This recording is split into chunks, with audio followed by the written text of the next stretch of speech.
What's up, guys? This is Steve from MultiFamilyProperties.com, the first and only website dedicated exclusively to multifamily properties. Today we got a very special guest on our show, Kevin Potter from Cross Country Mortgage.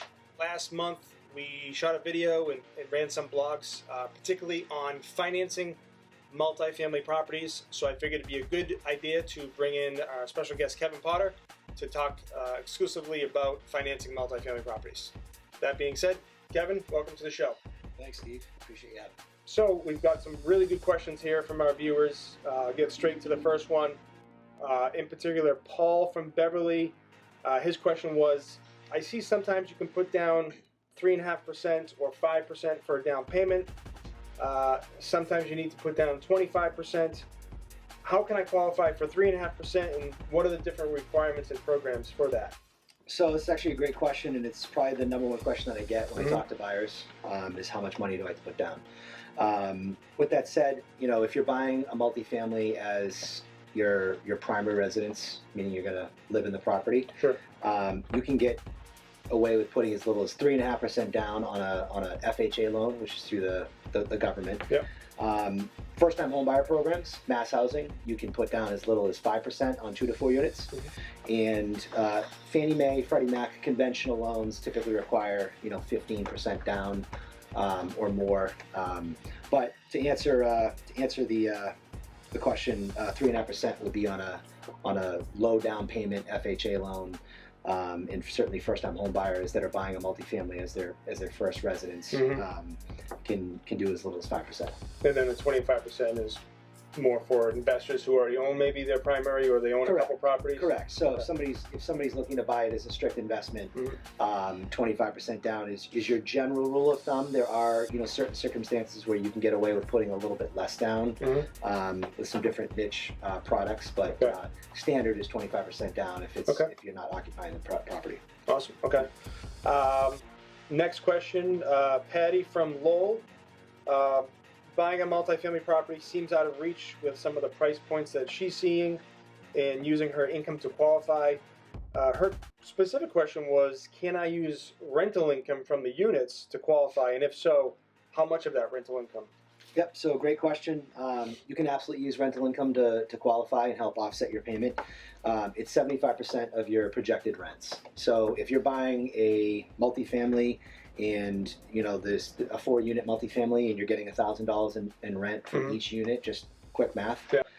That's $4,000 in rent. You can use $3,000 to basically offset your mortgage payment, which on a $400,000 multifamily, that's about huge. What your mortgage payment would be. So it pretty much washes itself. Okay, I think to your very important point to that is using 75% of the projected rents, because if there's some vacancies there when they first buy it, I think that's important to note, is that it's projected, right? So maybe the appraiser has some sort of way to... Yeah, so there's really no... it doesn't really matter if there's people that are... There's tenants that are in there, or if it's vacant. Okay. So as part of the buying process, when we do an appraisal on the property, and the appraiser, when they do their valuation, going to be doing a rental grid. So what they'll do is they'll take market analysis, they'll do some research on other rentals in the area, similar bedrooms and bathrooms, and what those are getting for rents. And they'll come up with a projected rent schedule, and you could use 75% of that to qualify. Awesome. So, awesome. And what I find a lot too is that people get hung up on the price of multifamilies, and what they don't realize is that the rental that you're getting on this property is what really drives the value. Right. So depending upon the area, the more rent you get per unit, the higher the property value is going to be. Right. So one hand kind of washes the other when it comes to that. Another good question here. Mike from our Facebook page wants to know, if I'm buying an income property as my first property and I want to take advantage of this low down payment program, how long do I need to actually live in the unit before moving out and buying, say, a condo or a single family? What are those time requirements? Because a lot of people have, questions on, do I have to live in it forever? So the answer is no, but there's really no clear-cut answer. So if someone buys a multifamily as their primary residence, they're intending to live in the unit. They move in and life changes. So if you need to move out for whatever reason, you get relocated, different job. Your family grows for whatever reason. Sure. You can certainly go out and buy another property. So there's no set time. Okay.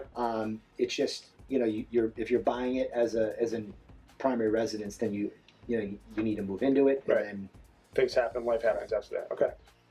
Another question from Facebook. I have some equity in my primary house, and I'm looking to buy a multi. Can I pull money out of my primary property to buy another property? Yeah, and actually this. Another great question, and one that I'm actually having a lot right now, given the market. Interest rates right now are at 1-year lows, and home values are obviously through the roof. So it's a great time for people to leverage, home values appreciating, their homes going up in value. And we're seeing people do this as quick as 6 to 12 months after they buy a property. Right. Values are going up that quickly. And with rates being low, a lot of people are capitalizing on, lowering their rate and capitalizing on the appreciation that they've gotten. Sure. And they can put some money in their pocket to leverage that to go buy the property. Yeah, and that seems to be a lot from my dealing experience with a lot of investors, particularly sort of the more experienced ones. That's kind of how they got started, right? They initially bought their first property. They took out some equity and then started buying multifamily. So right. To that point, I mean, a lot of people, it's hard to save for a down payment. So when you have a property that is appreciated, right. sometimes 10, 20, 25%, it's very easy, to capitalize on the equity. Tap into that, yeah. Correct. Yep. No, that's good.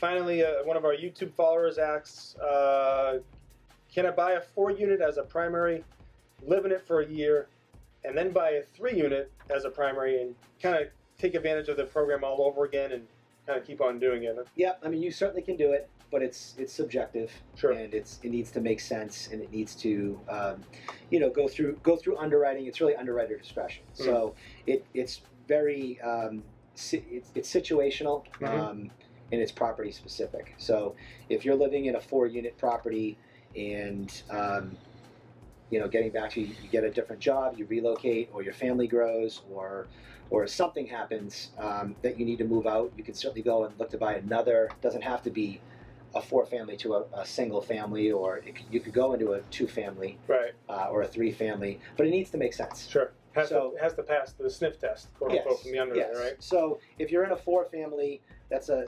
2-bedroom that you want to go into a 3-family that might have 3 bedrooms, be larger in a more desirable part of town. Yep. All those things need to make sense. Okay. All right. That's it for the questions. Hopefully we answered all your financing questions. If you still have more, definitely give Kevin a call or shoot him an email. His information will be on the screen here. You can probably see it right now. Kevin, thanks again for coming to the show. And remember, follow us on YouTube, like us on Facebook, join our website newsletter. And thanks again. I'm Steve, the Multifamily Property Man. Thanks.